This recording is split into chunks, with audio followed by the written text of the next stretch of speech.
Hello everyone, today I'm going to be taking a look at the new 2-player starter set for Warmachine Mark IV from Steamforged Games.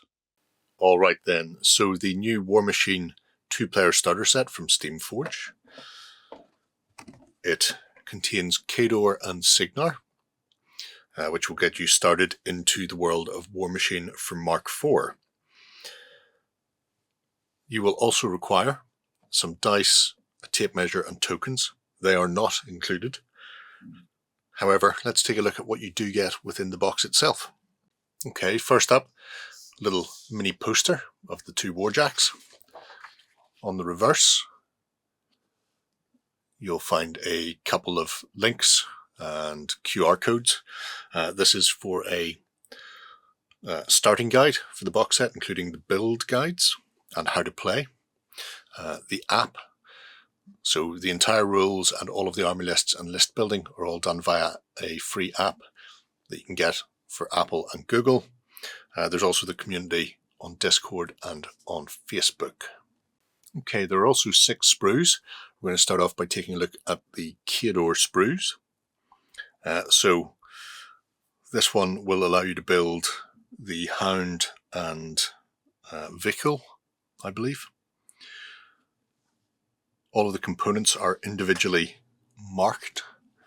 So you can see here we have I-10. When it comes to building, all of the individual components are lettered and numbered, so all of the same letter will go together. So this actually has the parts for 3 different models, K, H and I. Here we have another one of the Khador sprues. Slightly smaller this time. Again, multiple models on the sprue itself. So we have one of the Hounds and also Goran Lazarenko. So good level of detail on them. Everything looks well cast. And I believe there are some options here as well. Things like the effects from the weapons. So the smoke trail, this explosion, they are optional. You do not have to use them. But obviously, if you like that sort of extreme anime look of people actually firing off weapons, then you can do that. The last sprue for Khador, another small sprue. This contains their Warjack, the Razor. So it's a big, beefy Warjack, as is befitting Khador. Really nice level of detail. The pieces themselves are relatively large as well. Good chunky connection points. So you're not building up a ton of small pieces here. A couple of large build will go together in short order.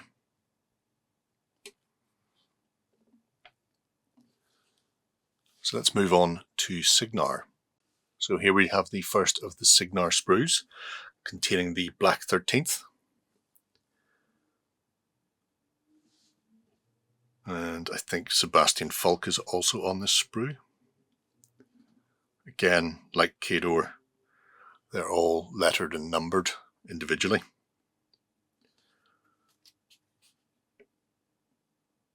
Again, simple case of building one figure at a time, but a lot of them are large component pieces, so substantial amount of body and legs together or full torsos. Then we have a second large frame. This contains the Deuce Warjack, and Kane, I believe, is also on here.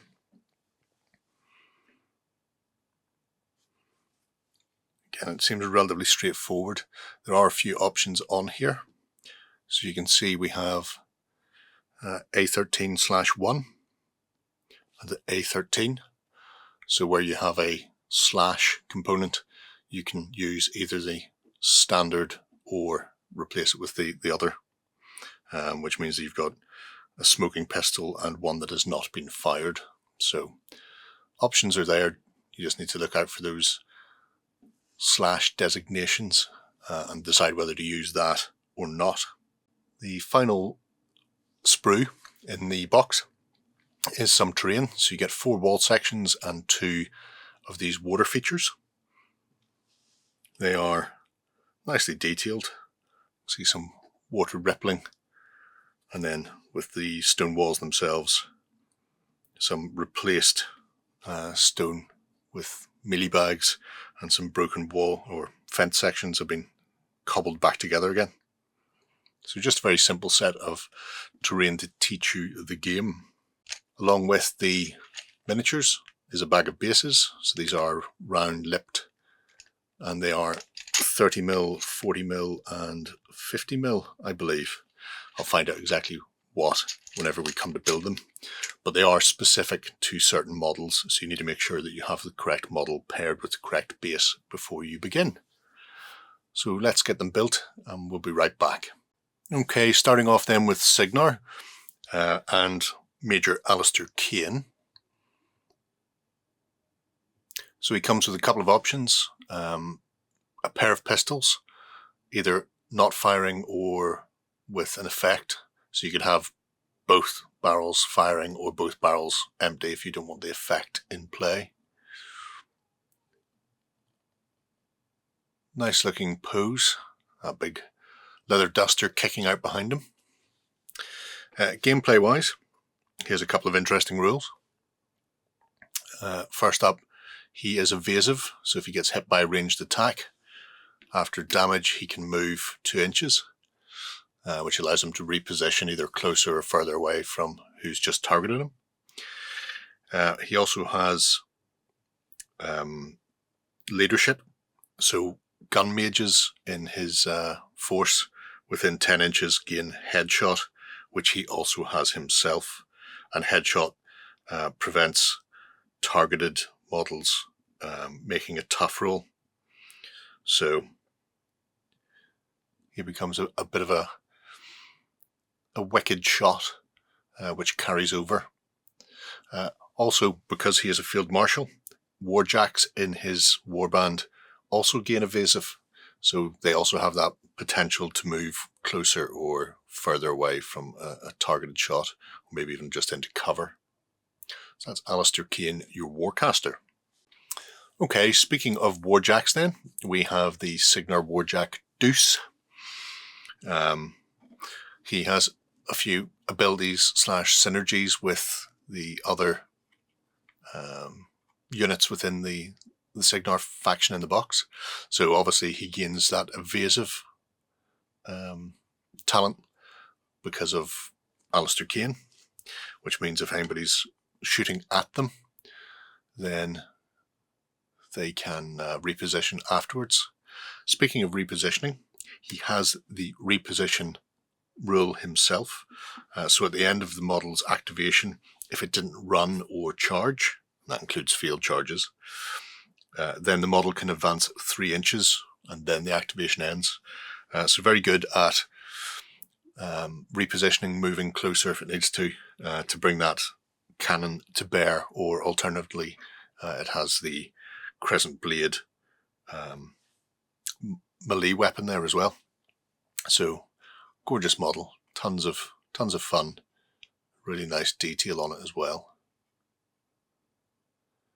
And also, if there's any gun mages around, it gains 1 focus for every gun mage, which makes a lot of sense.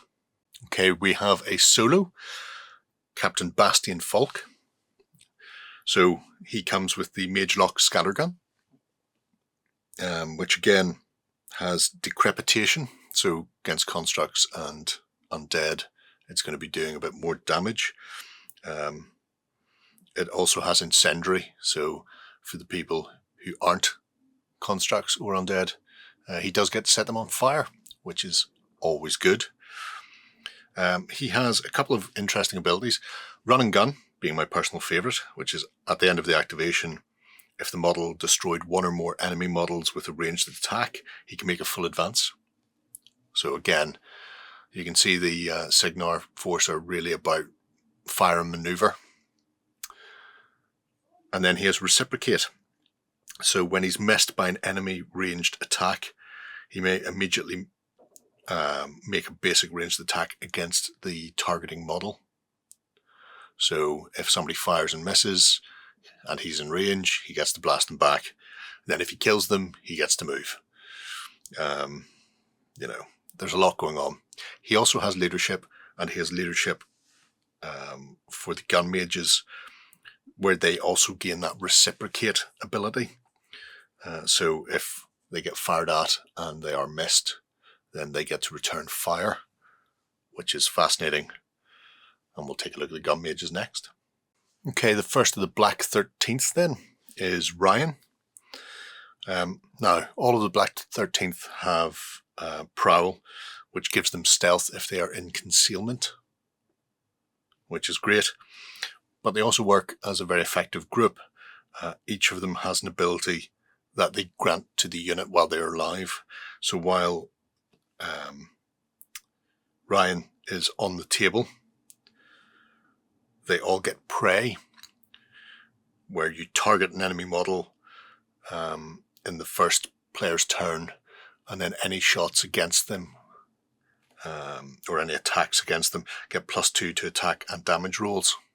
When that target is dead, you then choose a new prey for them to go hunting. So an effective hero killer or solo killer, or potentially if you want to go after a model that maybe is a bit harder to take down and select something like an enemy warbeast or warjack as your prey. It's a good way of doing it. Next up we have Watts, and Watts has reposition. So while he's out and about, the Black 13th will all have reposition, which is the same as Sebastian's. No, same as Juice's, the Warjacks. At the end of their activation, they get a 3-inch move if they haven't ran or charged in the turn. He's also armed with a mage-lock rifle, which gives him a brutal blast and a bit of a extended range at 14 inches. So you can choose a couple of different, well, you can choose one of several different rules when he's attacking. So either a blast to become an AoE, brutal damage to roll an additional die against the target directly hit, or Black Penny, where they ignore the target in melee defense bonus. So trying to help friends who might be caught up in a melee, or alternatively tie somebody up in a melee and then he just shoots over their shoulder. Either works. The last of the Black 13th is Glover. He has True Sight, which allows models to ignore cloud effects when determining line of sight, which is very important, especially in the starter set, because your opponent in Khador will be throwing down a lot of cloud effects here, there, and everywhere. This is probably one of my favourite poses. Kicking off the ground, running forward in the big bedroll over his shoulder as well. But it makes a fascinating unit within the game when you add in their 3 abilities. So they get to reposition, they get to ignore those cloud covers, they also get the prey special rule, and don't forget, with Sebastian Falk and Mr. Kane, they both gain abilities there as well, because they're gun mages, and at the same time throw out focus points to your Warjack. So a lot of synergies within this little core force for you to play around with. Okay, the Khador side of the box then. We're going to start off with the Warcaster, Captain Zara Vikul. Really nice looking sculpt. Festooned with axes everywhere. Sort of pushing off that stone, well, I suppose it's concrete and rebar. Yeah, really nice looking pose. Size-wise, around 32 to eye level. And overall, a brutal piece of work. Has Prowl, and also has the Field Marshal Prowl ability, so when they're in concealment they count as stealthed, and they give that out to any cohort models in their force. Very short-ranged attacks. They have the Mechanica Axe, and they also can throw them, hence having so many. They have a couple of special rules, regardless of whether you're using it in melee or planning to use it as a throwing attack. You can either choose to be a ward breaker, in which case they're blessed, or you can use Eruption of Ash, and on a direct hit, if you remove the target from play, you get to place a Ash Cloud template there instead, so a 3-inch cloud template. Lasts for a turn. Any opponents entering it or ending their activation in it will take a power 12 fire damage attack. So that can be quite brutal. Also, he has a feat, Pall of Ashes, and that is D3 plus 3 cloud effect templates are placed within their control range. Friendly models moving through it gain Pathfinder, and can move through obstructions and other models if they have enough movement to get out the other side. And living models who do not have some form of ignoring cloud effects suffer -2 to defense and -2 to attack. And Vikul and all the other members of the Khador force in here all have alchemical masks that allow them to ignore that smoke effect. So they become blasé about it, but you can put out screens and then run your troops through, particularly if somebody happens to be trying to prevent you from reaching a Warcaster by having a unit in the way. Cover them in smoke and then sneak past them in the shadows. Okay, the Warjack then, Razor, has a ton of weaponry, tons of fun. Shoulder-mounted grenade launchers, a massive slug cannon as well, which is a beefy siege weapon, and then of course this huge shield with the massive blade in there as well. Beautiful kit. Nice chunky piece of plastic. It is around 55mm to the top of the smokestacks and about 30 to the visor level. Has a couple of abilities to be aware of. He can reposition after they've finished their activation. If they didn't run or fail a charge, they can move 3 inches. However, they also have Swift Hunter.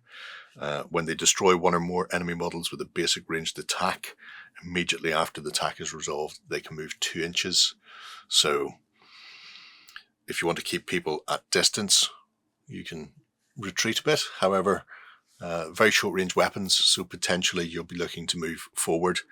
And that massive Ripper shield has got critical shred on it. So if you do get up close and personal and kill someone, and hit someone, after you resolve that attack, you get to make another attack as it just sort of chews through them piece by piece.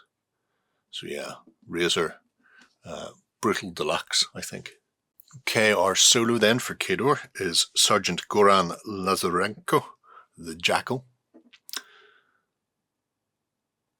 He has a couple of weapon effects, so the firing rocket, explosion at the back, front, and rocket at the front, and then this smoke plume coming up from a destroyed jack he's standing on. They are optional. You do not have to attach them, so you can leave them off altogether, or if you want to be fancy, magnetize them. Also comes on the larger 40mm base, so sits midway between the other infantry and the Warjacks. As you may expect, a bit devastating at long-range weaponry. Has Marksman, so when damaging a Warjack or Warbeast with a ranged attack, they may choose which column suffers damage, and using the Jackbuster, has both brutal damage, so on a direct hit you gain an additional die for weapons damage, and critical stagger. On a critical hit, the model loses its initial attacks and cannot make power attacks or special attacks for 1 round. So get them in early and prevent your opponent's Warjack or Warbeast from being at full effectiveness. Also has Prowl like the others, so good at stealthing around and can reposition up to 3 inches if needs be as well. Okay, the first of our hounds is Teteria. Now, all 3 of the hounds all have alchemical mask, so they get to ignore those negative smoke cloud effects. They also have girded and shield wall. So girded, while they're in base-to-base contact with a friendly model, they gain resistance to blast. And shield wall, while in base-to-base model with 1 or more models in the unit, it gains +2 armor and cannot be knocked down. So a very compact, tight unit, which makes them more susceptible to some things, but gives them an awful lot of benefits. For her own part, she will grant inspiration. So while in play, models in the unit gain +1 to their attack, which is substantial. And rocks a pair Death Whisper Carbine, which is armor piercing but rather short range. But that's Teterania.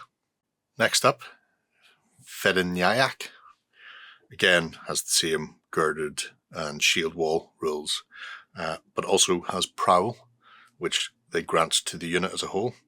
So, same as before, they get stealth when they are concealed. Handy to have. And very handy to have is a grenade launcher with arcing fire and a decent 12-inch range on it. It means it can ignore some intervening models to hit a target slightly further away, potentially a more important target. Lastly, we have Scrobala. Again, girded and shield wall, but they bring to the table reposition for the rest of the unit. So again, that 3-inch move if they haven't ran or failed to charge. So it keeps them moving, keeps them maneuverable, a bit zippy. Also comes with that massive assault cannon, which has got 2 fairly substantial rules. First off is volume fire, where they gain +1 attack and damage with the weapon against medium-based models and +2 to attack and damage against larger-based models. Don't forget, if Tetaria, which is obviously not her name, but you know who I mean, if she's still alive, they get +1 on that attack roll as well, so that could be a potential +2 or +3 on the attack. So it makes them much more likely to hit a larger target. And on critical hits, the targeted model becomes knocked down. So yeah, a brutal set of hounds to set off after anyone. And a substantial unit to be brought to the fore for Khador. Okay, the last thing we get then in the set, and I've shown you these already, but we'll take a quick closer look, are 2 little area terrain pieces, 2 little puddles. You see some ripples on the water, some concentric rings. They are, what's that, about 45 at their widest point, and they're too long for my measuring stick, but a ruler will tell me that they are 90 millimeters across. So 90 by 45. You get 2 of those. Handy to have. And then you get 4 sets of walls. 2 of each style, if you will. One of them has a knocked out board. So fence built on top of a 2-layered wall. These are both 75mm long and roughly 25 tall to the post, around 20 to the actual struts, I suppose. So again, nicely detailed. Be able to get a wash on these or a dry brush quite happily. The other section, more of the same, except the fence is in slightly better repair, but the wall, however, has had some blocks removed and replaced with sandbags. So you may think of these as potentially construction for a barricade, or maybe not. Maybe they're just a farmer's wall that's been poorly maintained, but at least maintained. So there you go. Your 4 little walls, 2 little ponds, gives you some terrain to play with as well. All right, there you go. A terrific starter set to get 2 people into Warmachine. With a new edition, it's always good to have an easier entry point. Really nice sculpts. I think the hard plastics are absolutely terrific and really show exactly what the world of Warmachine looks like. They've got really distinctive look, but that's very unique for both Khador and Cygnar in that box. The little bit of terrain is very handy to have as well, because it explains the 2 sort of main terrain types that people will be running into in their games, so it's nice to have that in there as well. If I had one criticism, it would be everything's digital. Now, I know the kids like that these days, and I suppose it cuts down on printing costs as well as what's the word I'm looking for? Dumpable material afterwards. So once you've built something, those build guides generally end up in the bin. So from a renewable point of view, I can see not putting things in there. Maybe it's because I'm old. I like to have printed material that I can flick through rather than having to rely on build instructions through an app and that sort of thing, because I'm not quite up with those. But I suppose most of the people who are getting started these days they've grown up with them. So all the rules and the army building is all online already. So I suppose it makes some sense for Steamforged to also have the build guide there as well. But they are absolutely fantastic looking. We will be having a game very shortly on the channel showing off the box set in the new Mark IV rule system as well, so keep an eye out for that. But let me know what you think below of the 2-player starter set, and if you're a Warmachine fan or planning on jumping into it now. Until next time, bye-bye. Go ahead and check out our other content on screen now, and while you're at it, why not hit subscribe, and remember to ding our dong. Go on, you know you want to click it, go on.